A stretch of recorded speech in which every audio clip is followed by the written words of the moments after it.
I'm Rena Janet. I am the chair of the 11th Mitzvah, which is what we're calling our learning program. It's a collaboration of the Louise D. and Morton J. Mack Center for Jewish Education and the Associated.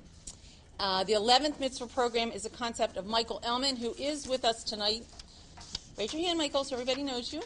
That's Michael. He's the president of CJE, and he wants our community leaders to lead by example and lead by learning. He is joined in this vision by Mark Newman, who is also here tonight. Where's Mark? Chairman of the board of the Associated, as well as Mark Terrell, president of the Associated, and Linda Hurwitz, who's the incoming chair of the Associated. And Linda's here tonight, too. So we thank all of you for coming and setting a great example for everyone. I also want to acknowledge the steering committee. Many of you are in attendance tonight, and in your folder is a flyer. On the back of the flyer lists everybody's name, and they were really very, very helpful in putting the program together and setting up the framework for our experience. Come on in. We're so pleased that you made time for study, and we hope that you'll continue to seek opportunities, maybe with us or maybe on your own. And at some point, you'll be hearing about more Mitzvah 11 opportunities, possibly a series coming up in the fall. Everything is up for discussion. So the main point is that you continue to learn and lead by example. I hope you noticed some of the artwork. Some of you have artwork that really reflects our topic tonight, which is the four, I'm going to say sons because I'm not so politically correct, but many people call it the four kids, the four children. I'm still calling it the four sons. As part of our 11th Mitzvah series, we'll be creating a booklet to distribute to all of you that includes your reflections, inspiration, and ideas. And we want to capture these ideas on a reflection sheet that you have in front of you. You hopefully picked up from the front. We're going to save time at the end to complete the reflection sheet. So if you have thoughts and you want to just jot down a note, that's fine. And then there will be time at the end to complete it. But do not leave after you fill out your reflections tonight, because as this is the third in our series, and we're calling it our culminating Mitzvah 11th Mitzvah Passover series, we will be having a celebratory siyum at the end with wonderful desserts and wine. And more importantly, we're going to hear some reflections, personal thoughts that people would like to share. And you will be invited as a group. If anyone else would like to join and share thoughts at the end, you will be invited to do so. So we hope you will stay till the very end. We're very excited to build on the wonderful sessions that have been facilitated by Larry Ziffer, who did our first session, and Larry is here. Everybody knows Larry. Yehuda Kurtzer, many of us enjoyed last time, and this session is going to be facilitated by Michael Brooks. Michael is a friend to those in the room who've had children attend the University of Michigan. Do we need a cheer? No. He was the director of Hillel there for a third of a century, I understand. Close to it, right? He will treat us to a session entitled, Who Knows One, and Does It Take One to Know One? Through text study and Michael's guidance, we will explore how the Arba Abanim, the Haggadah's famous four kids or sons, might help us to better understand what the Passover Seder is all about, and how the Passover Seder might help us to better understand what these four kids are all about. So without any delay, does everybody have their study papers, their text study? You should have picked up in the front of the room. If you need one, just raise your hand. But we're very happy to have you. Thanks for joining us.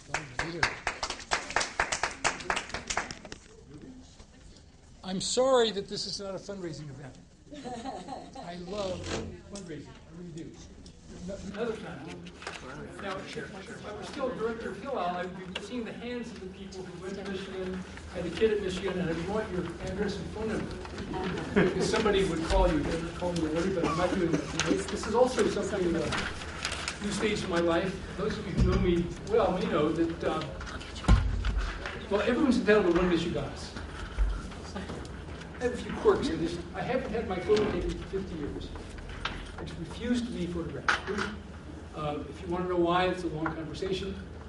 I will tell you when I was speaking, actually, I won't tell you which federation, I don't want to embarrass them, but it was, I came in and the exec was there with a photographer. And I said, didn't the people in in New York telling that I don't have my picture taken. And the exec said, "Oh, you're serious about that?" I said, "No, I'm serious about that." And the exec said, "Can you tell me why?" I said, "Oh, I'm so glad you asked." I get so many. May I take my jacket off? Sure. Yeah. Make yourself take your time. I said, I give so many talks, I get so invited, so I can't do all these things, so I have 2 other people who speak for me. This way no one knows if it's me or one of the other 2. And the exec said I couldn't make this up. Oh yeah, that makes sense. Hello, Earth to Federation, anyone awaken?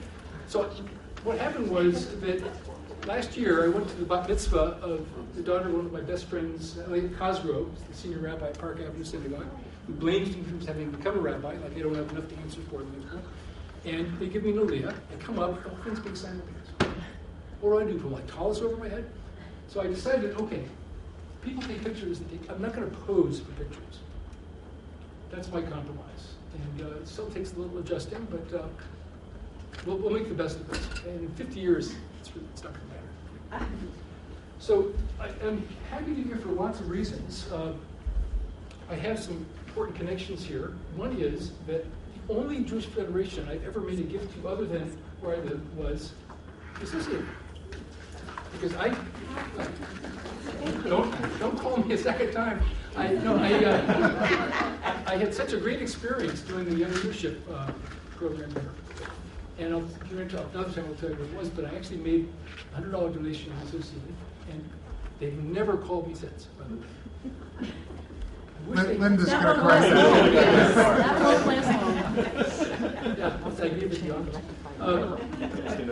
Great to be with Larry. Larry and I go way, way, way far back. I've never really understood.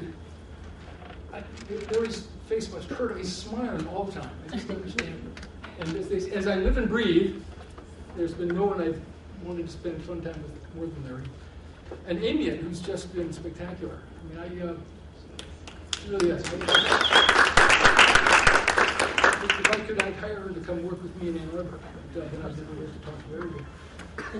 And how many of you went to Michigan? Have kids in Michigan? We got a lot of Beth Feel kids in Ann Arbor, which is really, really wonderful thing. And so tonight, this is a rare experience. It's a wonderful thing to have a learning program where people are really coming to learn the Shema just for its own sake. Barry Schrage, some of you may know, and the Red Federation Exec in Boston, created this thing called Mayah years ago, 100 hours of serious learning. And he's very proud of it, as he should be. But we were having lunch once, and I said, Larry, you don't understand how important this is. Detroit, with a smaller Jewish community than Boston, has a larger number of people in their learning program. But what you're doing is so much more important because you are creating a culture where people know that if you want to be taken seriously as a leader, you have to be Jewish leader. And that's what this is. This is just a spectacular idea. And when you invite me back in 10 years, I hope this room will not be big enough to hold everyone. Thanks. So, 11th mitzvah. Boy, Michael, that's a great idea. Not the 11th mitzvah as they are laid out in the. What's the first mitzvah, by the way? Does anyone know in the Torah? Fruitful and multiply. Pru'u'revu, exactly. Fruitful and multiply. I always tell the students that. First mitzvah. Don't get married first. Don't get married first. In fact, my son Ezra, I took him to a lecture once with Judith Huffman. He taught on first mitzvah Pru'u'revu, and she said that, curiously, she said that the mitzvah is incumbent It's upon. only incumbent upon males. Yes, it's only incumbent on males. And my 11-year-old son raised his hand and says, "But doesn't a man need a woman to do that?" Yeah. Good boy. Good boy. Got it quickly. So, I have 11 principles, which I'll tell you about sometime. If you don't like my principles, I have others. That's what Groucho Marx said. But my second principle is there's usually no learning until there's a problem. And that's what we're going to be looking at tonight. There's no learning until through a math class, history class, until there's a problem. We don't really have to stir things up a little bit to figure out what's going on. And we're going to talk about some interesting problems tonight.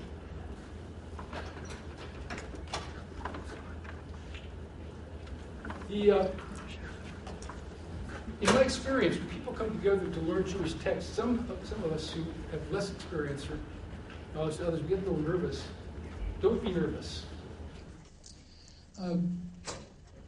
This is a big Jewish orchestra, and you don't have to be professional to play music. We're all in this orchestra together. There's a student once, 18-year-old kid, and she said to me once, you have so much more experience than I have. I said, yeah, but you have 18 years of experience that no one in the world has ever had. We're all bringing with us a lifetime of stories, and we're going to, I hope, apply them to these texts. So let me just say first a little bit about what this Jewish learning piece is about. Some of you have heard various versions of this before, but some of you are new. I was invited many years ago to the First Presbyterian Church in Ann Arbor. They were doing an adult studies class, and they were doing something on the great religions, of which Judaism is apparently one. I wasn't aware of that. I feel sorry for those second-tier religions, Jainism, nobody pays attention. So they wanted me to talk about Judaism and its relationship to Christianity. So I said to them, about 25 middle-aged Presbyterians, I said, why don't you tell me, what do you think the differences are? One of them said, well, we believe Jesus is the Messiah, and you don't. I said, that's true. That's not a big difference. One of the greatest rabbis in our people's history, Rabbi Akiva, thought that a gentleman by the name of Bar Kokhba was the Messiah. He said to his students, this is the final battle. It was the third great war of the Jews and the Romans. It took the Romans 3 years to put this thing down. He said, this is it. Leave your desks, leave your books, and a generation of young scholars died. There is no one today, as far as I know, who believes that Bar Kokhba was the Messiah. No one ever suggested he was a bad Jew for believing that Bar Kokhba was the Messiah. He bet on the wrong horse. So believing someone to be the Messiah really can't be a significant difference. So what's the difference? Is that if you had a really serious issue in your life personally, your church community, your family, you didn't know what to do, what would you do? 20 young adult Presbyterians. For God's sake, you're Christians. Wouldn't you pray? Wouldn't you pray to God for guidance? Yeah, of course. That's good. That's what you're supposed to do. And if God answered you, speaking as clearly as I'm speaking right now, and told you what to do, would you do it? Well, of course we would. That's wonderful. You're supposed to do that. You're Christians. I wouldn't. I'd go see a psychiatrist. It's not that we think that God doesn't talk to us. We don't think God talks that way.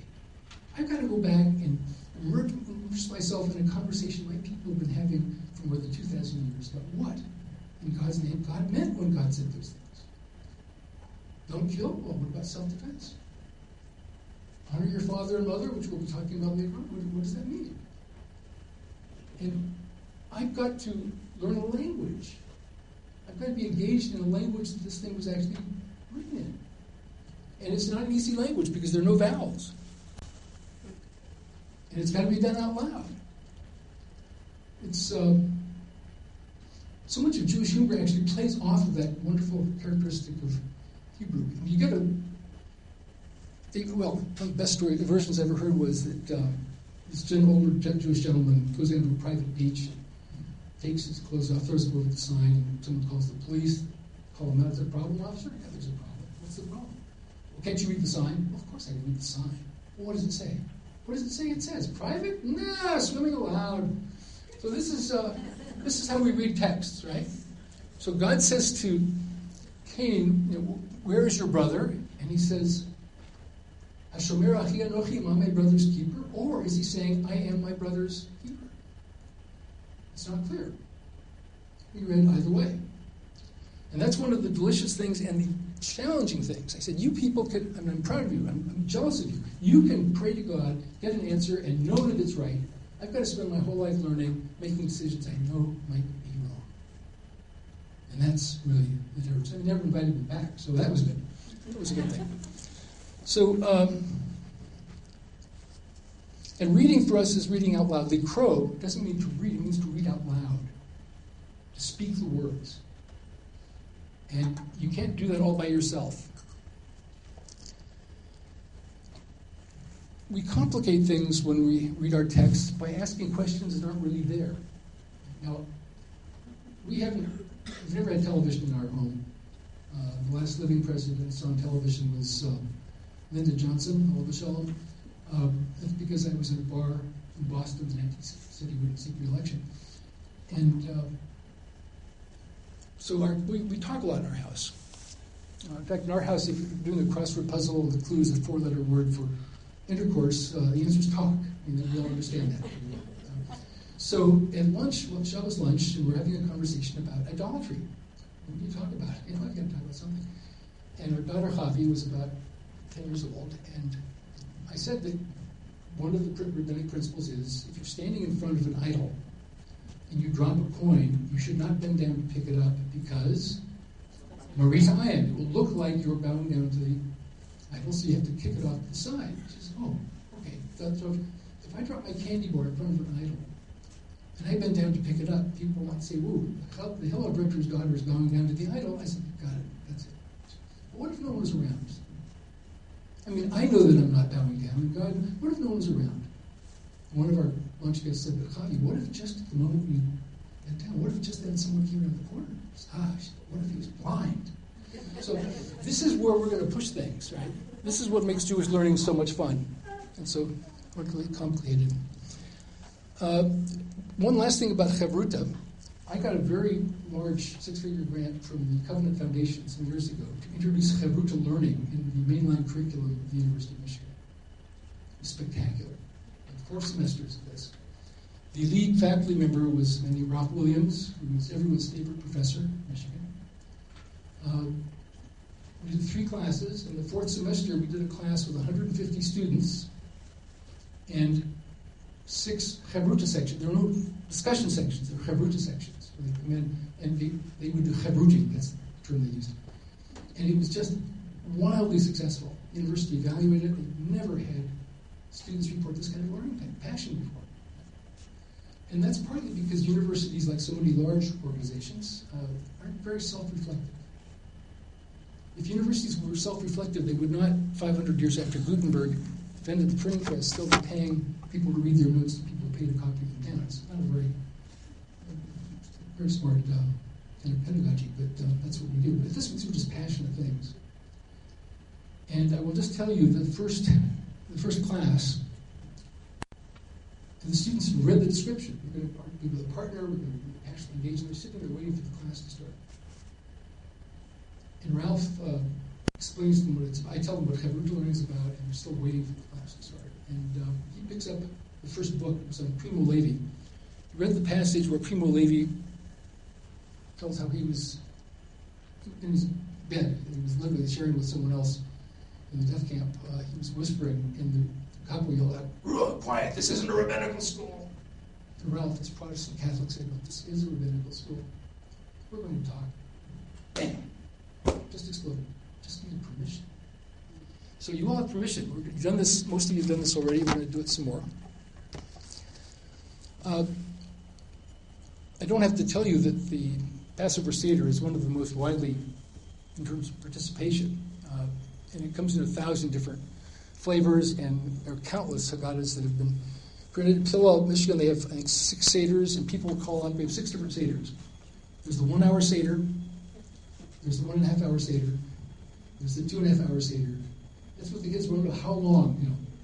I mean, forget the 4 questions. When do we eat? Is the basic question here. And we invited to our house actually one year a student who said she wanted to come, but she said, "Oh God, please, I hope it's not like my grandfather's Seder. It lasted 3 hours." I said, "Yeah, I'd be pretty upset about a Seder that short too." So we're going to talk about the Seder. We're going to talk about the Haggadah. I wish I had brought in a couple of great examples of Haggadahs I was going to bring you. One is the Fourth World Haggadah that we have used in our family for years. It came out in 1866. And one of the greatest typos in the history of Anglo-Jewish publishing, where it says, "This year we're here, Israel, we're going to be in Israel." This one said, "This year we're here, next year may we be in the land of Egypt." And next year we were. It is classic. It is really wonderful. Yeah. Yeah. So they're just Haggadahs all over the place. And the Haggadah, as you know, Lehagid means to tell. The Haggadah is a telling story. It's the Jewish people's Reader's Theater. and we tell the story and we retell it. And we're going to do some of that in just a couple of minutes. But it's about our story. I used to hear from fellow staff, never from students. I hear secondhand, students would say, I find Michael's a little scary. My kids didn't seem to think so, unfortunately. And I understand why. One is, the first question I ask anyone I meet, it's not, gee, where were you born? Where did Mr. Major? I always ask the same person, what's your story? And students will say, well, what do you mean? Well, everyone has a story. What's yours? Well, how far back should I go? Well, you go 100 years. Our stories start before we were born. We start 18 years ago. And it's one of the best ways to meet someone is to ask what's their story. And we have a fabulous story of the Jewish people, and we all come at it in very different ways. And I hope that's going to come out tonight, and I hope that what will happen here is what happened in our Chabruta classes, that you'll start fighting with each other. Wouldn't that be lovely? Wouldn't that be nice? So, one of the good things, too, about coming into this kind of learning is knowing that we know, as I said, we know things that other people don't know. Anyone here familiar with Robert Brainin? He was the lead musician of the Amadeus String Quartet. I saw a wonderful interview with him once, and the interviewer said, gee, here you are, from the best musicians in the world, you're all Jewish. Is there any connection between your being Jewish and your music? And he said, yes, there is. So we approach our music the way our people approach our holy texts. We all agree on the notes, but you have to interpret them. He says the intentions of the composer are sacrosanct. No good musician will play the same piece the same way twice. And then the next question was, well, as a Jew, do you consider yourself part of the chosen people? I said, well, I'm not entirely comfortable with that phrase. I prefer to think of us as the unwilling instruments of God. So tonight we are all going to be the willing or unwilling instruments of God. And we're going to look at two texts. Does that clock right? Does that work? Okay, that's good. Okay. I have a pocket watch, yeah. Pocket watches are good things. So we have two texts here. One of them is the four questions, and one of them are the four kids. What other things come in four? 4 cups of wine. Yes.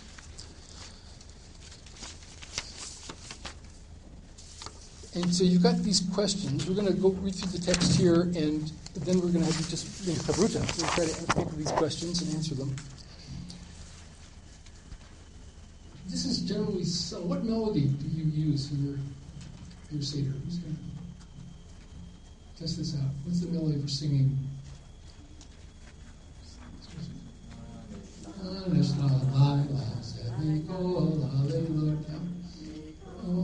Hey, very good. Can we sing the whole thing? No? Well, those are families from Eastern Europe who are studying yeshivas know the melody. This is yeshivish. And whenever I start singing something like that, my thumb starts moving, because that's what Jews do when they're learning things. And it's almost always done, of course, by the youngest person. It doesn't have to be the youngest person. One of my favorite former students whose wedding I officiated at told me that he went to his intended's family Seder. He met the immediate family, hadn't met the whole Mishpacha, went to the Seder. The youngest one asked the 4 questions. He said, oh, in my family we have a tradition of asking the 5th question. Could I ask the 5th question? Will you marry me? What did she say? What did she say? It pretty well shut down the Seder. But yeah. So we can add questions too. We'll talk about why these particular questions. So with your Chabruta, go through these questions that are being asked by the kids, and I'd suggested some questions to ask about them. You may have other questions than that. All these questions are about the nighttime, right? what other questions might this kid have asked, that recently asked? And does the response that the Haggadah gives, which is the Avadim Hayinu, a proper, appropriate or helpful response? This may be apocryphal, but Eliezer ben Yehuda, who is credited with having brought to life the Hebrew language, this may be apocryphal, but they said that originally his term for a ballpoint pen was an Eimat Bilin Afilu Pam Achad. You don't have to dig once. That may be apocryphal. By the way, the other good story about him is he said one day, and he said, Abba, the kids in my school will say that you're crazy. He said, oh, yeah, you don't understand. They said it in Hebrew. So, go to it. Find your partner and just let it rip. I'd like us to come together and ask questions of each other and maybe come up with some of our own ideas about those first questions, and then we'll get to the 4 kids. Okay? Let's talk about the 4 questions. 4 kashas. Where does the word kasha come from? It's a problem. It's a problem. The 4 problems. But what are these problems? What are these questions all about? What do these kids mean by asking these questions? Well, I remember saying to people at our center, you realize that they're asking the questions before they know anything about the things they're asking the questions to. Good. Yes. So it's kind of out of order. They really only ask the questions afterwards. Yeah, you would think so. But then you told the story, wouldn't have the same. And the first thing kicks off with the kids. And they're up late. They're they're the center of attention here. Do you think these kids know what these questions mean, or are they just kind of right on the lawn? And what are they really asking? What do they want to know? Yeah, why is the whole family sitting here? And when we eat? Right? Yeah. Why is this taking so long? We have a bunch of questions. Let's hear your questions. No, the second question was what other questions? Oh. How long is this going to take? When do we eat? What does everything mean? Why are these people here? Why is it taking so long? Why do we have to ask these questions? Why do we have to hear the whole story and we have to hear it every year? We knew it, we learned it last year. Why do we have to hear it again? Okay. And what would you say to that question? You had a birthday We party say- last year. You had a birthday party last year, and you want another one this year, so we're doing it again. Because every year we celebrate this holiday and every year we tell the Seriously, story. what would we say to the kid who asks this question? The question being, why do we do it year after year after year? You're older and you have a year's more experience and looking at it differently. And we can never forget, so we have to always keep telling it and telling it and telling it. And then to reinforce these important ideas. It's our story. Yeah.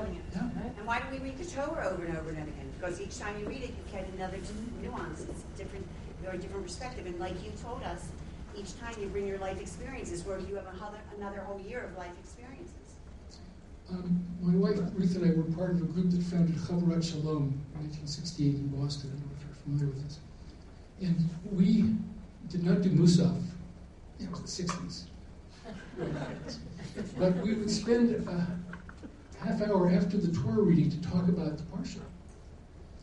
And one year, the third year that we were there before we went to Israel, I made a comment about something in the Parsha, and one of the other people in the community said, "That's interesting, Michael. You remember what you said about that 2 years ago?" And I realized the only part of our community that did not change was the text. We would change, and we could gauge our change and our growth by the way we came to the same text every year. And we never tell the story the same way twice. Yeah. Please. Well, by the way, just one thing I should tell you. Since this is a yeshiva, did anyone read the book The Jew and the Lotus? Like this group of Jews who met with the Dalai Lama. They were all friends of mine who went on this trip. Moshe Waldox told me that when they met with the Dalai Lama's assistant, he explained to them that there's a certain etiquette in the presence of His Holiness. If you want to ask a question, there's this gesture you make. You know? And he said, surely you must have something like this in the Jewish tradition. And my friend said, we do. It's called interrupting. So you don't have to raise your hand. Just speak. So, when Beth and I were talking, and your first question about why are there questions only about nighttime? And you're thinking, well, this story is supposed to be told to the children. Why is it nighttime period? The kids get tired at night and they get grumpy at night. So why is it the Seder in the afternoon when they're awake and we would have their attention? So that's our question. We answer all questions like that actually by saying, do you think it was easy for the Jews in Egypt? You have to stay awake. Yeah, that's Oh, good. If you want them to understand the story, listen. It doesn't do them any good if they're sleeping. So why is it night period? Because all our holidays are Well, air. that Yeah. question is, Basically, why you are have there to start questions at only about the same nighttime? We have no idea. But we think it should have been about the day. Well, it is a creation. You are the new You know, scholars. the creation story by Erev HaYibokar. It was evening. Then there was morning. Pesach is an example of one of the major festivals. Yeah. In Jewish paganism, that's the Jewish faith starts at 2 p.m. after lunch or unless you're having a very early yeah, I get tired. But I also think for the kids, it creates something special. They don't get to do this all the time. They get to stay up late, they take a nap, and they're preparing, like you're going to stay up, you're not going to fall asleep. And it makes it something unique and something they can look forward to rather than just 2 o'clock in the afternoon. And everything about it is special. As a child, what was special to me was the cutlery, the crockery that we had especially for Pesach. And it was fern, the fern designs were these Chinese things in blue. And that marked the beginning of Pesach to me. When I come back from school, everything was changed. The plates were really bare. And we had the fish made up because it's not salted, it's basic and so on. So that starts the thing. And it's one among 100 other reasons why it's the nicest festival to me. I just want to ask a question. How do you get a child excited when they say quite rightly so? We did this last year, we did this the year before, and we know all this. I know that we understand the reasons as adults, but how would one get it to the child? Well, there are people who work in this building, I'm sure, who have much more expertise than I about how to engage kids in things. But in fact, there are lots of ways for kids to engage in doing things differently. What we do, and we sometimes do this with Shabbat guests as well, we send questions to people before they come. And this is a question we're going to talk about, and please come with your response. You really have to prepare the Seder. Yeah. It's a little bit hard, but you really have to prepare. If you're going to run a Seder, you have to spend time preparing. One of the things you have to prepare is how do we keep children engaged? And it's really hard sometimes coming up to Passover when you're working toward Passover, and it's a lot of work and shopping and cooking and all this kind of stuff. But I think we have to know that we need a few days to prepare the Seder. And that's one of the things we have to prepare. Throwing How old are the marshmallows for hail works every time. It's a good snack. I'm having The plagues are good. You should. Props for all the 10 Props to the plague. Props for all the 10 plays. Have you ever seen those jumping frogs going across the street? And it's a sugar. Well, in addition to sending information to different couples or families or people who are going to be joining you, You could also ask them to do a little research. They can Google it nowadays, and they feel pretty excited to come with their own contribution to the Seder. It adds a whole new dimension, and every year they could get a different topic, so it's something new to them all the time. We do several theatrical things. We dress up. Why does that not surprise me? Something going around the neighborhood thing. But the songs are also very effective because the kids like it. Depends on the age of the kids. But we borrow props from the aquarium. So if they ask a question, and we throw them you throw the seals a little fish, don't give them fish, we give them candy, and there's a contest who gets the most candy. But you have to work as you work at keep them engaged. The older ones are harder. Then you ask them either in advance or then, what do you think about this or each part? But it can't be someone droning on. No. What I've done, is each part of the Seder, I wrote a whole list of all the parts of the Seder and I sent it to all my guests and I said everybody should choose one. I think I let them all choose which one they wanted to do. And somebody came up with the horseradish. We had a horseradish eating contest. Who could eat the most horseradish without crying 60 or something. seconds. Yeah, it was fun. I mean, it really does, make everybody. It makes it memorable. We've also had, there is a book out that, there's a book that has the 4 questions in all different languages. So when the high schooler was taking Spanish, he read it in Spanish, and the French students read it in French, and we read it in Hebrew, we read it in English, the elders read it in Yiddish, and everybody, yes, we were repeating it over and over again, but it was fun for them to speak in another language. Siri would know the answers if you asked. What are you thinking of this? Julia, you had something. Sure. So I never celebrated Passover growing up, so for us it's sort of new every year still. But we live it through our kids. So I have a 6-year-old and a 3-year-old, and they're excited to announce the questions and to share their Haggadahs that they're creating in school. And obviously not every kid has that to bring home, but we put a lot of the onus on them to teach us, and that keeps all of us awake. By the way, there's a nice collection of Haggadot right over there. Yes. So long ago, we bought other Haggadahs and we pulled things from different, and we put it all together and we sort of made our own, and we did plays and there's songs and all this stuff. And now the kids are older, and the tradition of it is still really exciting to them. Even though they're older, they remember every year we do these plays about the 4 sons, and somebody comes in and says, "I'm being narrator this year." Like they're excited even though they're getting older, just because it's tradition, because we do it every year. We have to publish that. So that's the important word, is the tradition. Right. That's why it doesn't get boring. I think it depends on what age the kids are. For the really little ones, we have a grab bag, a little bag that's placed at each of the littlest kids' table that usually has a coloring book about the ones that we get at the Giant. We still have them.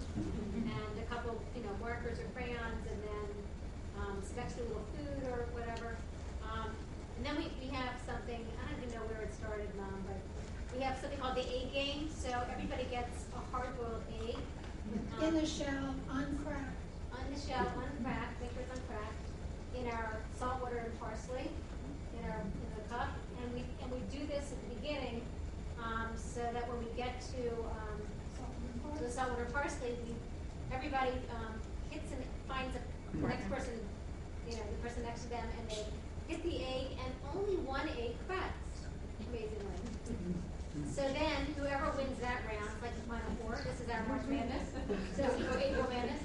So whoever wins that round then goes to the next round, and whoever, of course, is the final winner gets a prize. And of course, the last 2 usually do it up, and we have it on film from years past. And have something to eat. by the way, when I was in graduate school, part of my Parnassa came. I was a Jewish chaplain at the federal prison. And we used to do a third night Seder. We couldn't do it, obviously, on itself. And one year, one of the prisoners was a kid who only found out he was Jewish when he was 16. His biological mother was Jewish, and she died very young, and the dad had remarried, and no one had told him that he was Jewish. And at one point, his stepmother said, why you're such a bad kid? Yeah, you're just a Jew. And he said, what do you mean? Well, your mother's Jewish. That makes you, you're one of them. And this was his first, he was a bank robber. It was his first Seder, and he stole the Afikomen. How he did it was just amazing. And I said, well, Tom, we can't end the Seder without the Afikomen, and the tradition is you can bargain for what would you like? And he said, really? I want my freedom. Wow. Oh, I thought it was great. I said, Tom, because we've just gone through the story, you know, the exodus from Egypt. I said, Tom, I would love to give you, I can't give you your freedom. But if you can't have your freedom, what would you like? He said, well, if I can't have my freedom, can I keep the kippah? It's a powerful story. Now, I want to make sure that this was the four spice. So I'm going to get to the main course now, which is the four kids. So let's read the four kids text, and give yourself some time to come back together. This is my very favorite time of the whole. I don't want to. Well, I do. So I don't want to stop the conversation, but I'd like us to come together and have the broader conversation, because there's so much ground to cover here. By the way, I will confess one thing. One of my failures with that course that we did, I really pulled my punch. My dream was to create a poster that would one day hang in every Jewish school. It would say, eating, sex, learning. The three fundamental pleasures of life that Jewish tradition is well understood can be enjoyed alone, but are always better with a partner. I just didn't have the nerve to do it. I think that says it all. Yeah, do it. Yeah. You don't have to credit me with that. Okay, so let's go to the questions. I think there are a lot of questions that are going to come out of this. So we'll start with... That's his Finally, yes. And you can add to these questions. Let's just start with some of the broader ones. Are these all the four kinds of kids, or are there other kinds you might want to do there? The one who can't sit still. I know that kid. I was that kid. Sure. Why don't you sit here all night long? Why do we sit so much? The nonconformist. The bench, the good son. The bench. Yeah, we have the bench and the bench. Good son. Nice son. Rat. Tying this to current news and some of the things that are going on now, we think a little bit about the scared child.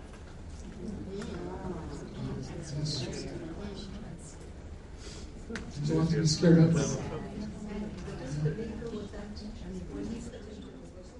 I'm sorry? That's a good question. What makes somebody a bad boy? Let's look at the first, third, and fourth. We'll come back to the bad boys, because that's the one that always took a couple parsing. Okay, so the chacham, the wise one. What do we know about this kid? What do we know about the answer that was given to him? Yeah. I would have liked the answer to stop right after the first sentence, where it says that you should instruct him in the laws of Pesach. He obviously is interested in the rules, and so you should teach him the laws of Pesach. I don't understand the not eating anything until after the Pesach. That's an interesting response. Especially since we don't eat it. Well, I mean, after the Afikomen, you don't. Okay. What we were talking about that I just so dislike about the response is, oh, we've got this wise child, let's make him obedient. It's just, instead of let's inspire his curiosity, his brilliant mind, his ability to ask questions, let's shut him down. And let's make him, a disciple of the law. How does that shut him down? It's by teaching him all the rules and laws. And But he wants to know the rules. Yeah, I know he wants to know the rules, but I want to turn him. I want to open his mind up. I don't want to I don't want to include By teaching him the laws, I wanted to ask more and more and more questions. I'm sorry. I come from a progressive education, so that's Never would have easy guessed. response. Never would have guessed. No, actually, we're with you. We view this as a very Catholic response. You want to hear the That's law. exactly, Here's yeah, the top that's down. how Here's it's what on. you need to do. But you know what? I don't think he's so wise, and I don't think he's curious. I Sort of think a lazy question. he's just following the rules. I think probably the wicked kid, who we're not supposed to be talking about yet, he's the one who we could really teach about why and help him to learn why and maybe bring him in. But the one who just wants to know the laws, well, that's nice, follow the laws. But he's not curious at all. And I don't know why he's so wise, to tell you the truth. By the way, if you notice at the beginning, it says Keneged Arba Abanim. Neged means against. What did we say about Chava, about Eve? She was God created for Adam. Ezer Kenegdo. Someone who will contrary to you, right? So there's a contrariness that's built into the questions right from the beginning.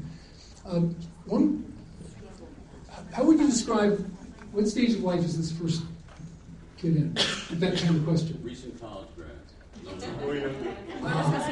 I would have said graduate student. Really?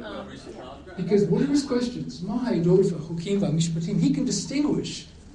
He knows that there are different kinds of laws, right? There are mishpatim that are universal laws that anyone would come up with, even if he or she weren't Jewish. There are other laws, certain things that only apply to Jews, kashrut. Hukim are laws that have no rational reason. I mean, why do we? Aren't we supposed to eat pork? Tell me what I need to know. Yeah, right, Tell me what I need to know for the exam. See, I think he's a show-off. I've done my studies. What are these laws and statutes and judgments, right? And what do we say to them? We teach them all the laws up to the fact that you can't eat anything up to the other cone. It's a curious. Okay, we're going to come. But he still is saying to you. Right. He doesn't include himself in that either. It doesn't say Like to us. to Uh-huh. us. So he's still looking at a very. We said also that the four represent different age groups. So we felt that the wise son was the one who was the older one, and the wicked maybe was the rebellious teenager. Yeah. And the simple son was. So why do we call him Chacham then? Why is he wise? Because he thinks he is. This is a graduate. Yeah, he hasn't passed his prelims yet. Yeah, he's a graduate student, exactly. Such a Chacham, right? Yeah. Well, I think it's nice they're calling him wise because he follows rules. Then he's a big tzaddik. To Lee's point, he follows rules. Follows rules. Huh. Okay, we're gonna come back to him. We're gonna just skip for just a minute the Rasha, because the Rasha is the one that always gets us all stirred up. I'm gonna come back to the Rasha. Let's go with the Rasha. Why miss an opportunity? I mean, I was always the bad boy, so I can relate to this kid. What is the so-called Rasha asking, and what was the problem here? Disassociated himself with the Jewish people. Just completely removed himself. Mm-hmm. Yeah. Well, why wasn't there an effort to bring him back in? I mean, instead of simply saying, well, you wouldn't have been redeemed, you're wicked, you're bad. There seems to be no effort to include him at least. Because he's not asking a question, he's asking a rhetorical question. He doesn't want your answer. He's thinking that he can be separate, it doesn't apply to him. But if he's what you're telling him is, you can run, but you can't hide. It's going to come catch up with you, whether you like it or not. But if he's a child, presumably you want to educate him. But he may not be a child. Well, I think the provocativeness of the answer is what compels him to want to stay at the table. You know, if you say to him, "Oh, sweetheart, but we love you, and we really want you here," he's not going to respond. And a kid like this who has that kind of edge, or an adult like that, sometimes you need to give it back and say, "Hey, if it weren't for all of your ancestors that were redeemed, you wouldn't even be at the table today," and give somebody a chance to reflect on where they are. I don't know that, unconditional love would really respond to somebody like that. Is it possible he uses the word you because the wise son did? Yeah, these are also biblical verses. I mean, those were not made up by the editors of the Haggadah, so they have to use the verses to it. They've seen something No, like I'm this. saying, is it possible he was following the same language the that the older wise brother. son used? They both used the word you too, not we. And the tone is in. It's a very different tone. And in the response, there's a very different tone. Yes. Yes. I felt like this was a first generation. There were a couple things that we discussed about them all being sons that was kind of dated as opposed to sons and daughters, whatnot. To me, this was a very dated response. To me, it was a very, I read it as sarcastic and angry as opposed to, I said, this is where I'd be kind of getting down and crouching down, if it were a kid, getting on the level and saying, so let's put some context around this. Let's explain a little bit. This is not about me, it's about us, and here's why. What generation American are you? I'll tell you why I asked. Third. I'm first. If you grew up in a European house, this is how they talk. It's a different culture. Well, I think there's another piece here. This is all about parents and kids. This is the toughest thing there is. I mean, Paul says there's no mitzvah more difficult than honoring your parents. We talk to each other in families the way we would never talk to anyone else. Remember our daughter when she was 14. Our daughter is 39, has not spoken a word to anyone for 3 years. Okay? And then she communicates, but she doesn't. Oh, if she'd done this when she was 14, I would have paid her to do this. We don't talk to our parents and kids the way we talk to other people. Now, I was also, my Parnassa came many years ago as principal of Hebrew High School, and occasionally one of these snot-nosed 15-year-olds would send to my office, and sometimes they would start yelling at me. And I had one response, always shut the kid up. So wait a minute.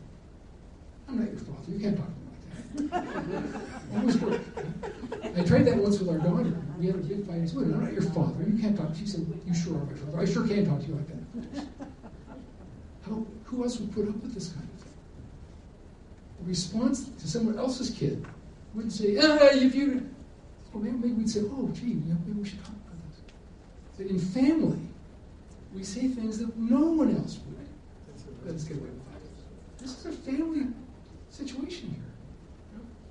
It seems to me, if you're married with parents or married with kids or both, we're really playing out our lives at this curious intersection of two dramatically different relationships, which shows up, I think, in this text. One, the person we chose to make our life with, the person we love more than anyone in the world, and we just mess up once, it could be over. This other relationship in both directions with people we never chose to be with. They make us crazy. Make us want to commit murder. We can't get out of it to save our lives. Only in family can you talk to each other like this. This is a family conversation. Yeah, if you'd been there, let me tell you, of course he would have been redeemed if we're all redeemed. What nonsense is that?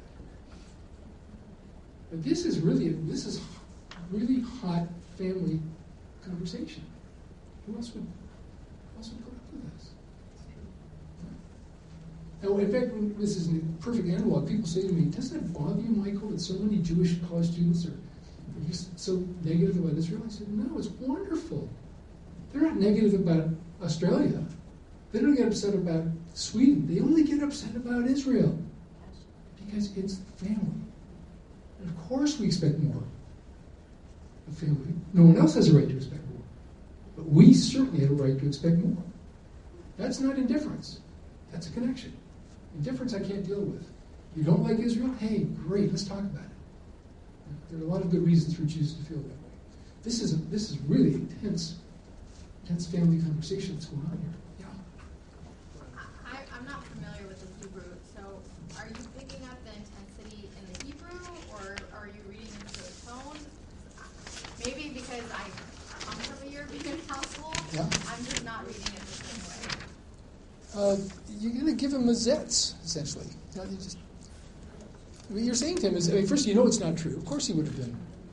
But not everyone came out of Egypt. No, but all the Jews who came out wouldn't have mattered whether The other thing that's curious here, it says that the Fisha Hotziat that's moment in called because he separated himself from the community, kafar be'ikar. A kofar in the Talmud is an apostate. And they're saying, no. The kofar is someone who isn't at the Seder table. It's not about what you believe. I have long maintained that the analog to Jewish is not Protestant or Catholic or Hindu or Muslim. It's Navajo. It's Navajo. Navajo people have a religion. It's their collective story. You can become Navajo. Most people don't know that. You can be formally, legally adopted as a member of the Navajo people. You can only do it by going through a religious ritual. Once you're in, you say, I don't believe any of this stuff. They can't kick you out. So the gateway is the religious gateway. Membership does not depend on belief or behavior. And what you're walking into is a chance to fight with each other. I just give you a quick little sidebar story. We have 4 or 5 holiday services in Michigan. The largest one is usually the conservative service, and there are different halls we've used. One year, none of the halls were available none of them were available. But Rackham Auditorium, those of you who remember Michigan's beautiful building, the Rackham said when they gave the money, no religious services could ever be held in this building. Curious thing. There's only one group that might have needed to use it. The fact that it sits on the site of the oldest Jewish cemetery in the state of Michigan makes it all the more interesting. Yeah. So I went to see the scheduler that year, Shannon Rice, and said, Shannon, we can't use the usual buildings. We want to use the Rackham Auditorium. You can't have religious services there. What are we talking about? Every year there's a Native American powwow over at Chrysler Arena. Native Americans from all over the Midwest, they come together and they put on their traditional clothing, costumes, they dance to their traditional music. This isn't a religious service, Shannon. It's just the Jewish people's annual tribal reunion. That's all. Okay? I mean, you ask the kids going in, do you believe this stuff? I don't know what I believe, but I want to be with my people. It's a tribal reunion. Okay, you can use it. And Shannon, I'm really grateful, but I didn't think it would be quite this easy to convince you. She said, actually, I'm a member of the tribe. Shannon? But we're talking about, this is family, this is mishpacha. Of course we're going to yell at each other, but you can't, we're doing it. We can't not be there, so we can fight. It's perfectly safe to fight with family. It's not pleasant. But it's really, I think it explains a lot about what's going on here. The other part of this question, I think, too, is our issue is who's a Jew? Who belongs at the Seder table? Who has a place at the table? Here's a question we can ask more broadly about the so-called organized Jewish community, if that's not an oxymoron. Who gets to be at the table? Right? Depends on whose table it is. Yeah. All who are hungry, yes. All who are hungry, and in fact, anyone can be there. Throw out the Russian. He's still there. Yeah, he's still there. He'll be there every year. Yeah, it's going to make us a little bit crazy.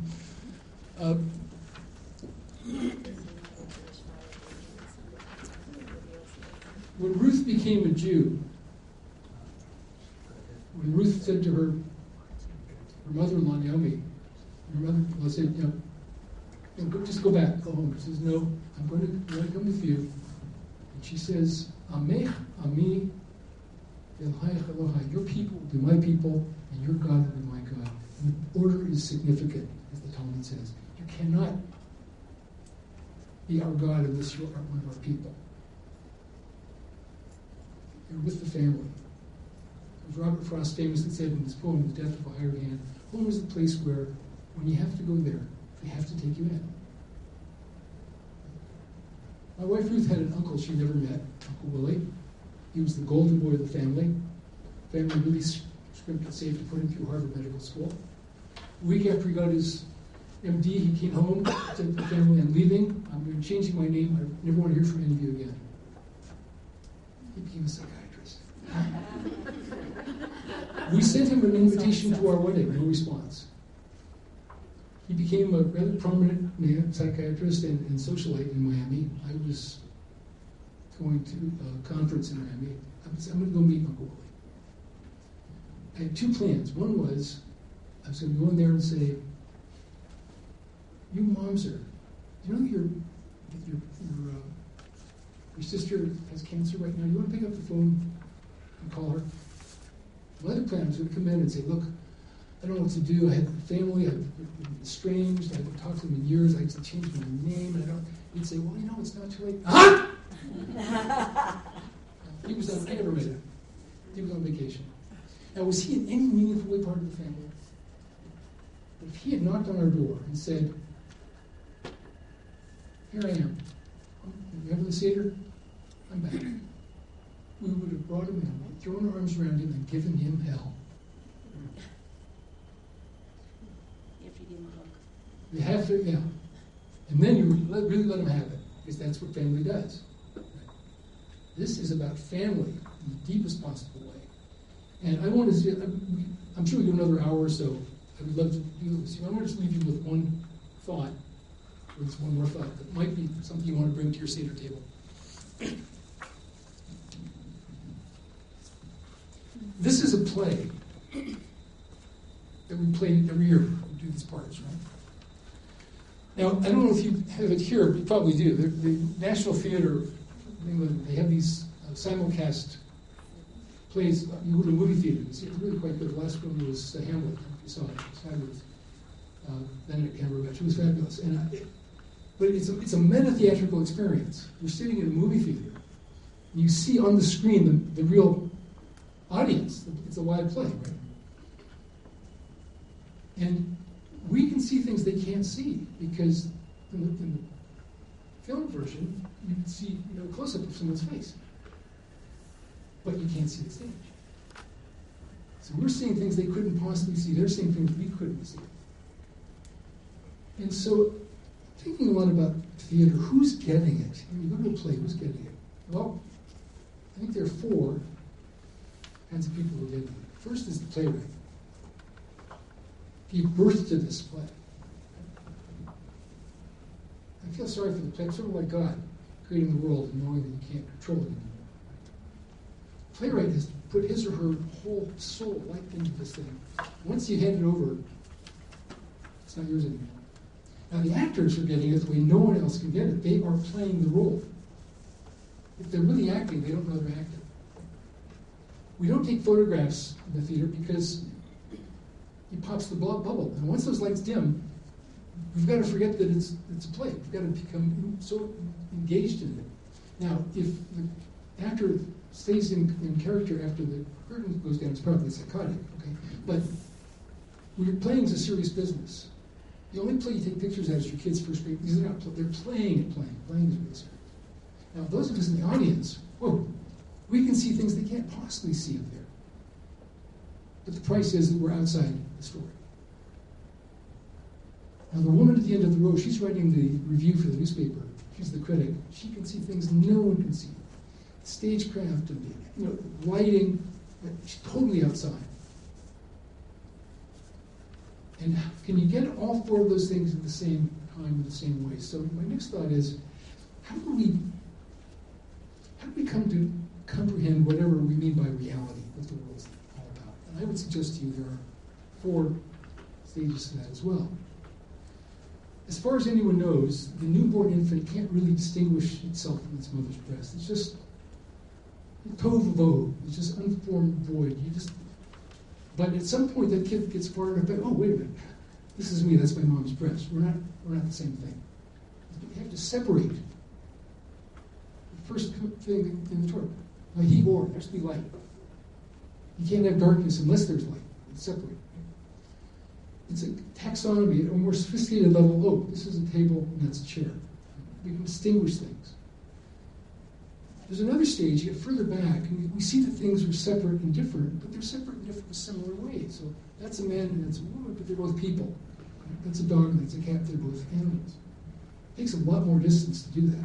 I think there's a third stage, we go way, way in the back, and we say, oh, we see that things are separate and different and in similar ways, but it's all, I see the whole thing. It's all one. And the fourth stage, which I suspect very few people ever reach, and one can't stay there. You see all of that, and you see yourself as part of it as well. You're inside and out. You're back where you were at the beginning, but you know that it's one. Well, at that level, you can't speak. In religious terms, that's a mystical experience. You can't even talk. To speak is to break out of that understanding. So let's come to our 4 kids. Chacham, such a chacham, right? We'll come back to him. He asks these technical questions. The Rasha, what does it mean to you? We're making distinctions here. Don't necessarily count me in. Then we have the Tom, who, what is this? He can see everything. Hey, you guys are having a great fight. What is this? And the She, the Shul, that person can't speak because that person sees everything. That person sees that we're separate, we're different, and in similar ways, and it's all the same. And to speak is to pop the bubble. That's what I want to be. Who can have a rare experience of understanding that it's all one. And now I think we understand the response to the Chacham.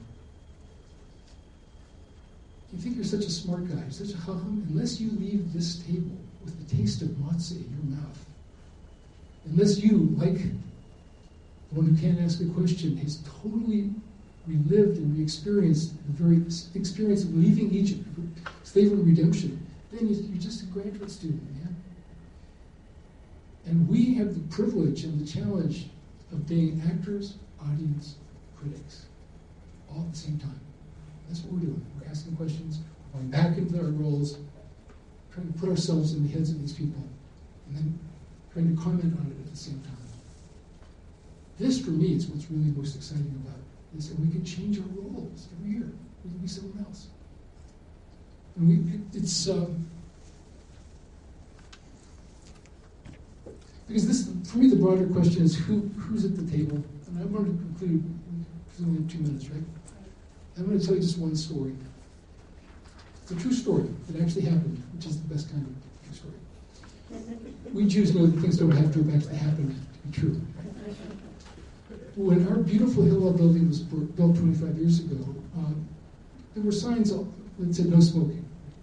In the restrooms, there were signs that no smoking. Well, about 10, 12 years ago, someone started smoking in the building. In the restrooms, in the men's room on the first floor. The building manager who lives upstairs would come down to open things up, he'd go in the men's room. The sign had been torn up, and cigarette butts were left.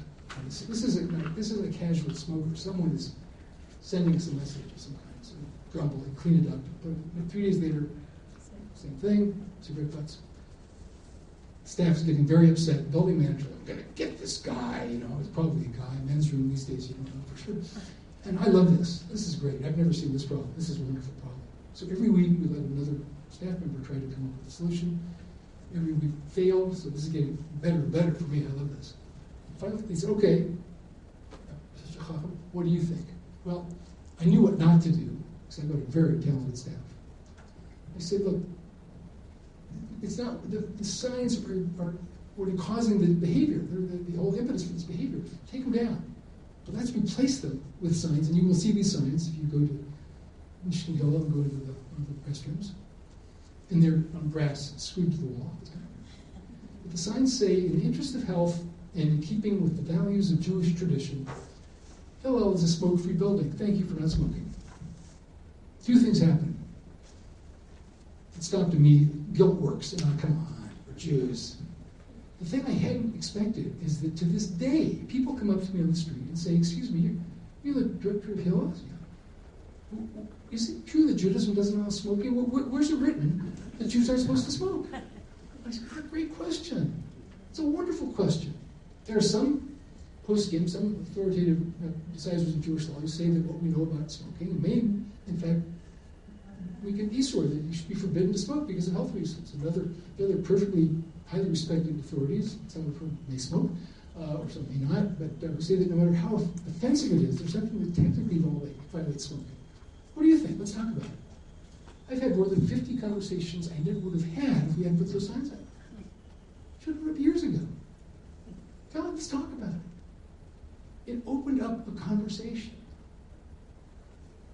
Statements of what commands shut down conversations. Questions open up conversations. And one of the things I think I've learned in my privilege that I've had of being part of so many different Jewish communities, there are always two groups of people at every Jewish organization. There's a small group of people who think they own the conversation, and a much larger group who also think the small group owns the conversation. Those signs opened up the conversation. Come argue with us. Come fight with us. Don't be indifferent to us. There's a place for you at the table. Ask the tough questions. Challenge us. That's why I love these 4 kids. And I think what a wonderful, painful, challenging, difficult thing it is to have kids and to have parents. But why? They're so much better than that.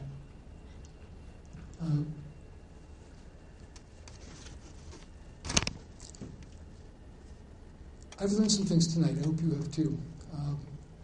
We're not done. We're going to have another and we're going to do a hadran at the end. Please don't leave until hadran, because that's really, really sweet. But anyway, so do I have to make a donation now to the Center for? I don't know. I'll have to ask Mark and Linda okay. What Anyway, the request will be. And then, okay, so we are the next part of this is. well, can we give you an applause? Oh. Thank you very much for making us all think, and you should really applaud yourselves because you worked to put this program on.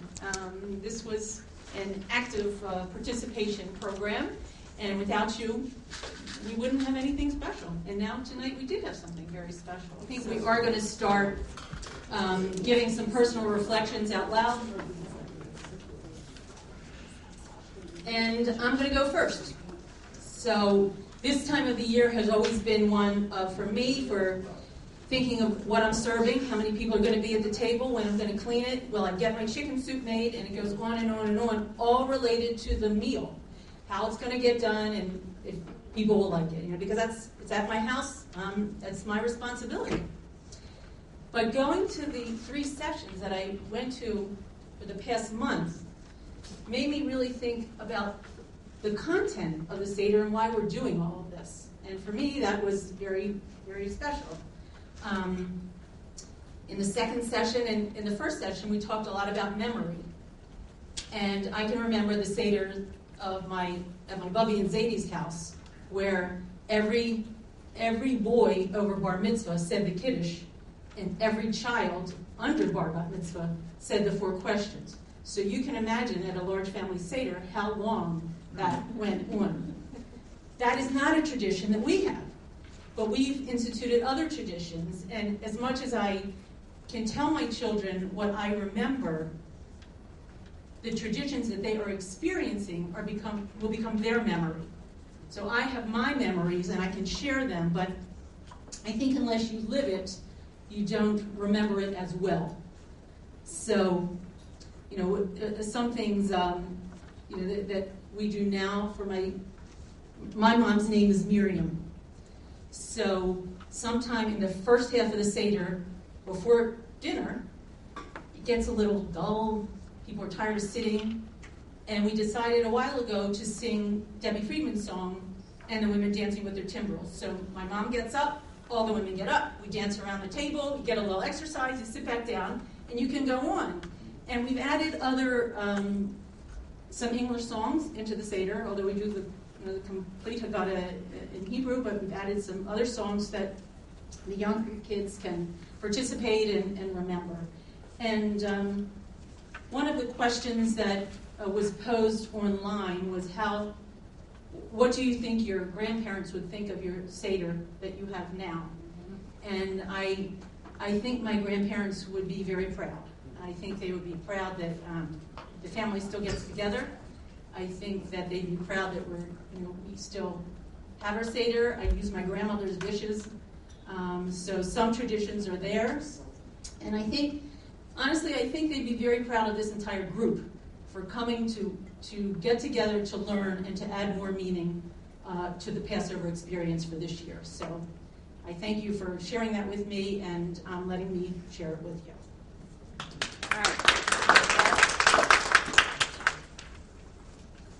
Hi, I'm Sarah Lasky. Nice to be with everybody. One of the things I really took away from the 2 out of the 3 sessions that I participated in was the discourse.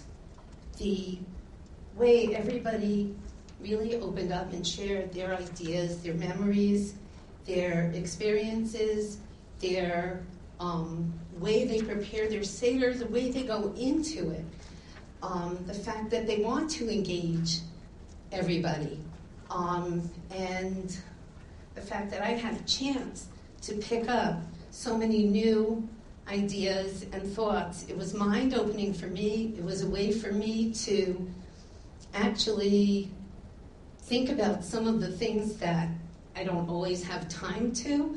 I know that we do the set things that we do year after year, but I definitely picked up some new pointers, and I'm going to prepare a little earlier because this started my mind thinking and engaging. One of the other things that I just kind of overall really want to reflect on is that we are so lucky to live in a country where we can feel free to have this kind of discourse, where we can celebrate our holidays and participate in this Seder, this year's Seder, as a personal family tradition and religious activity that in many, many other countries in the world, Jews throughout time and now will not be allowed to participate in. And that freedom that we're able to actually is malleable, that we're able to turn our Seder into something that's alive and bring the history of the Jewish people back to our tables is something that we have to really appreciate and be very thankful to the United States and this time in history that we are able to actually do that. And I just wanted to remember that and remember that we are able to choose the way we can do our Seder and celebrate. So thank you very much for sharing that.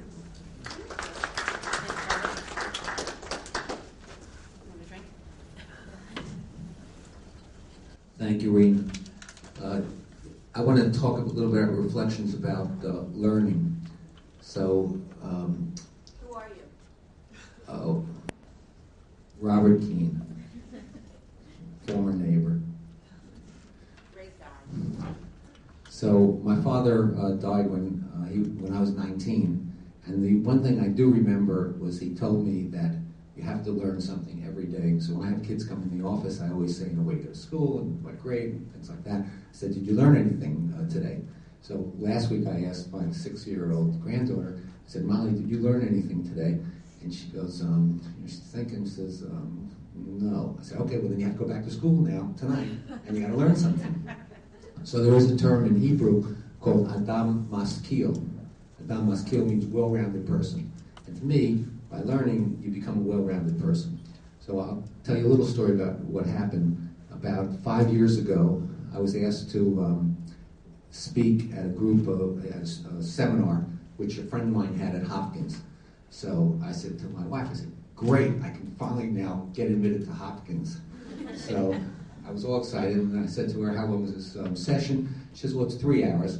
I said, okay. And what's the topic? She says, empathy. So I said, oh, wow, I got to talk about empathy for 3 hours. But bottom line was they wanted to know how many years I went and trained and things like that. But what happened was in college and med school, all we did was take science and chemistry and biology. We never took any other kind of classes. So about 10 years ago, I said to one of my golf buddies, I said, we ought to take this class at Walters Art Gallery, Art Museum. And it was on 5,500 years of art. So we took that for like 10 weeks. 2 years later, we took it again. I took off a little bit of time from the office and went to that class. So in speaking to the medical students, or the pre-med students, I said there's 3 things that you have to take in college here at Hopkins. Of course, you have to take your chemistry classes and your biology.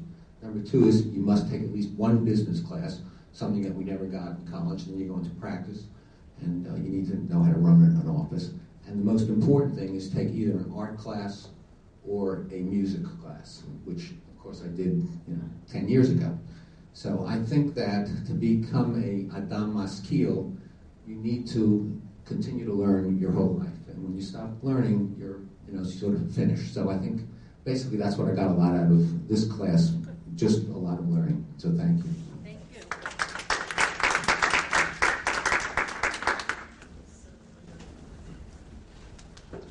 I'm Maureen David, and I'm actually the chair of the Adult Education Committee at the CJE.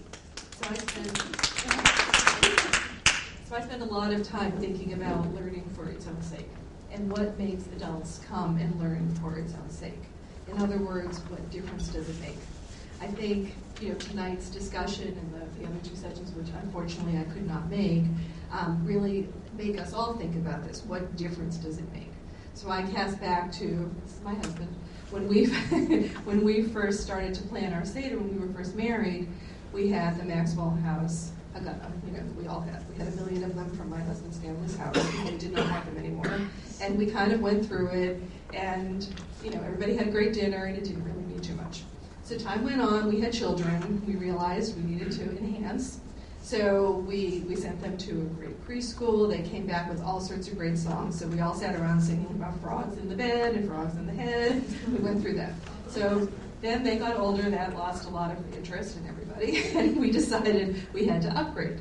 So we had gone to some friends' Seders, and we saw that they had stolen a custom-made Seder from their neighbors, and we thought that's a great tradition, so we will steal from their Seder and create our own Haggadah based on putting things together, what means something to our family. Again, our kids getting older, we had an Order of the Seder picture, and we kind of went through that, and that lasted about maybe 5 or 6 years until we took one look at it and we realized everybody was grown up. This is not going to work. We need to really make a difference. My youngest daughter, I think, was still in religious school, so as a final project with her, we actually made a quilt, she and I, of the Seder, which we still use. And then we took a good hard look at our Seder, and I brought, this is David Family Seder 2.0, and I think it still does have the song about Pharaoh and the songs, just for me. But I think when we look back at our Seders this year, and we realize that I can't imagine that anybody who's been in this room is not going to have something new, different, that they thought about that they can add to their Seder. That we can look back on adult education and coming to something for its own sake and realize for all of us what a difference it made. Would anybody else like the mic? Anybody else want to give a reflection, a comment? Okay, good. Thanks. Hi, I'm Sheila Stern, and when I think back at the Seders that we had when I was a kid, I couldn't really appreciate it because my grandfather would do it all in Hebrew. And I had no idea what he was saying, and it didn't mean that much to me. The food was the important thing. I was a bratty kid, and I wouldn't drink milk, so my mother would take me down the basement. Shh, don't tell anybody. Put You Bet chocolate into my milk, so she allowed me to do that. Then, when we got married, my husband's father did the Seder. Same thing, all in Hebrew. And it took many hours, and I have to admit, I didn't get much out of it. My husband, since we're married, so he's done 52 Seders, I guess, I learned to appreciate it so much more because we went around and we all spoke in English, we read, and it's just so much better that I understand what was going on. I wasn't sent to Hebrew school. I didn't learn a lot of Judaism. My husband taught me most of the Judaism that I know. He's a yeshiva boy. But I really appreciate the holiday now a lot more than I did when I was a kid. And being here tonight also made me appreciate it even more. So thank you very much. Okay. Anybody else?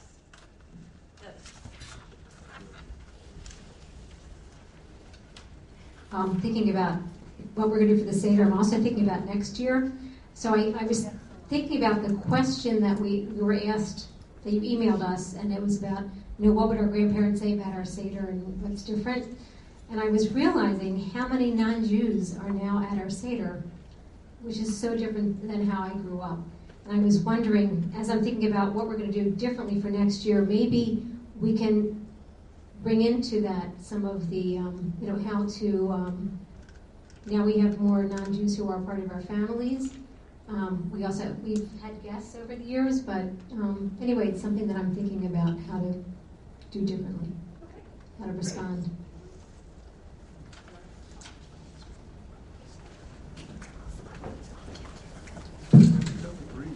I was only able to make 2 of the sessions. I'm Sarah Lee Greenberg. But one thing that kept coming up over and over again was the word tradition.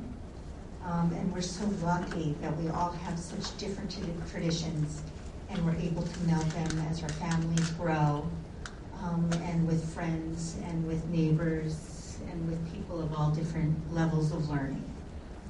The other thing that I think is really beautiful is just being able to sit and learn with your Bruta partners, people in the community, and different teachers, and knowledge. Knowledge is something that is always evolving, and it's just like a fresh breath of air.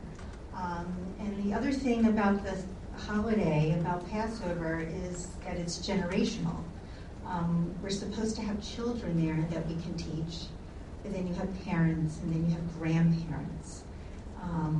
And that's what's really, I think, what Passover is about, is learning from each other, having family at the table, inviting friends. And the thing that I thought was really special is here we're talking about this holiday that in preparing is really all about food, but I don't think once food was even brought up. So that's really not what's really the most important thing about this holiday. It's about tradition, knowledge, and family.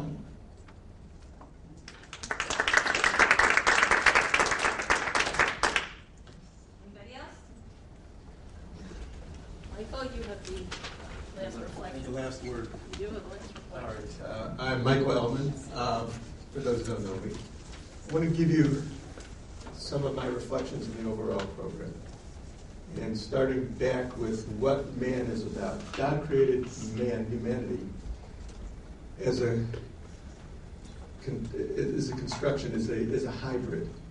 There's the physical part of us, and you're talking about the food and that stuff, but there's also the spiritual part where God breathed in a neshama, a soul into us. We tend to think about the physical part, what are we going to eat, what's for dinner, when are we going to eat? But you mentioned there's soul food, and we didn't even talk about food. We talked about the soul food. And the soul food for the Jewish people is the connection to the divine, the connection to God through studying His Torah, through making that part of our lives. And we learned as little children that Torah Tziva Lanu Moshe Marash Akilat Yaakov, that the Torah was commanded to Moshe, who gave it over to the Jewish people, and then from each generation on. But it's a marashah, it's an inheritance. It's something that belongs to each and every person in the community of the Jewish people. And the community is a very large tent.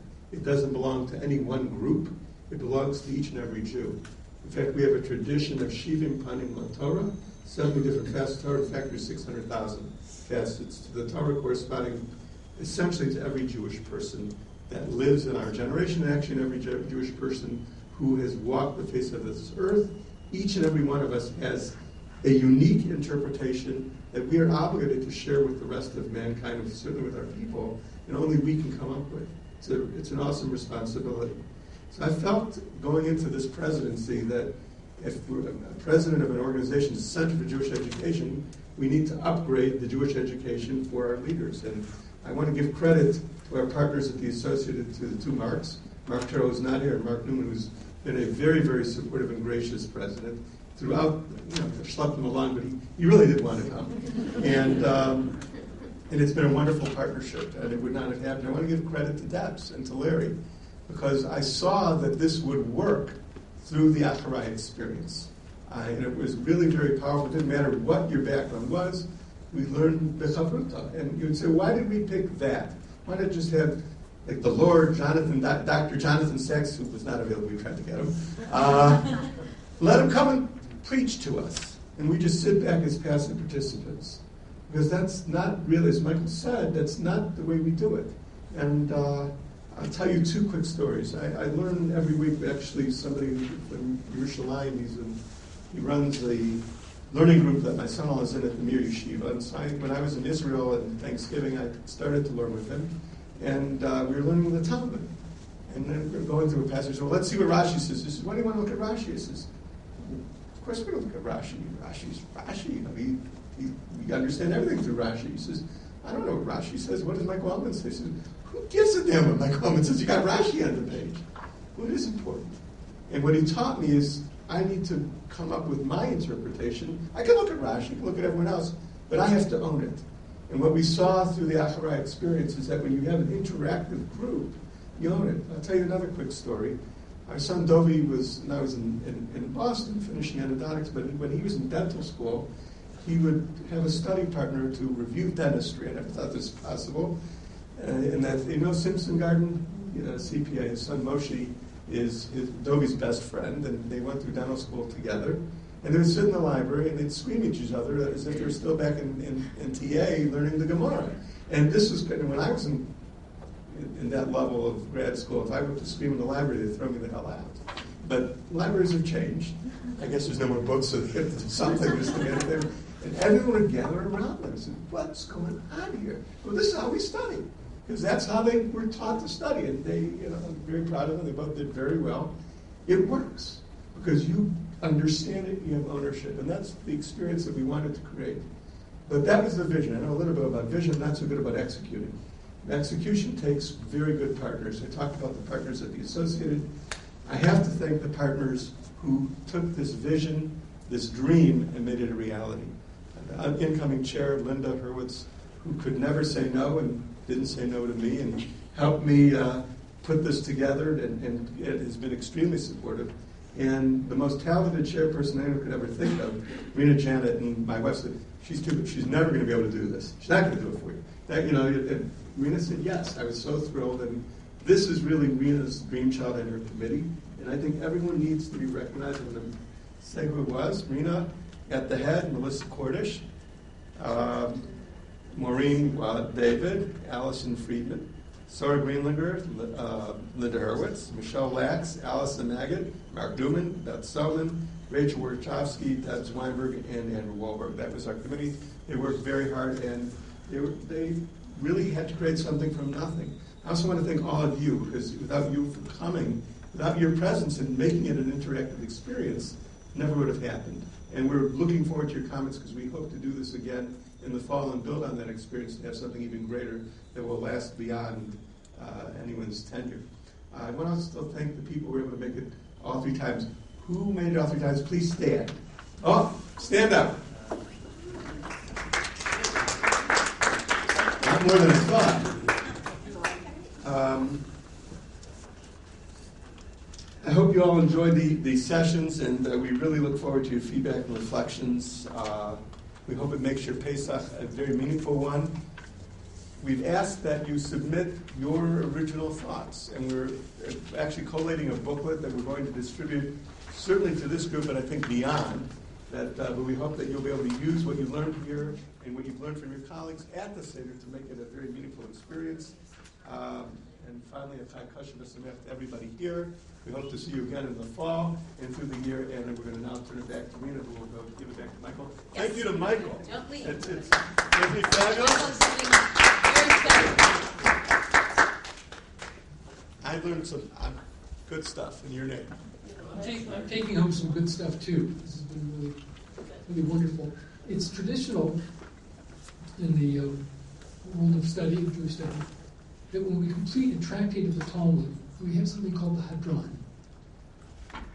We will return, and we address it to the tractate that we just finished studying. It has a personality of its own. It's a very, very beautiful ceremony. It's actually quite long, but the beginning part is the part I want to share with you. For example, if we've finished the tractate, say Shabbat, And we take our leave by saying to that tractate, to that book, Hadran Allah, Hadrachalan, we will return to you, tractate Shabbat, and you will return to us. Datan Allah, Shabbat, we will always be thinking about you, tractate Shabbat, and you will always be thinking about us.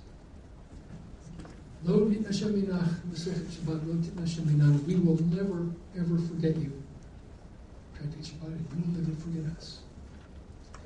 Lo Ba'al Hadain, not in this world, and not in the world to come.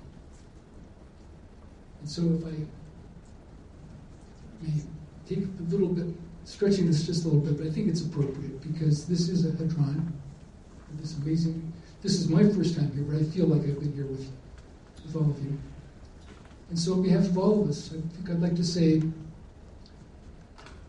Hadran Allah, 11th mitzvah, Hadrachalan.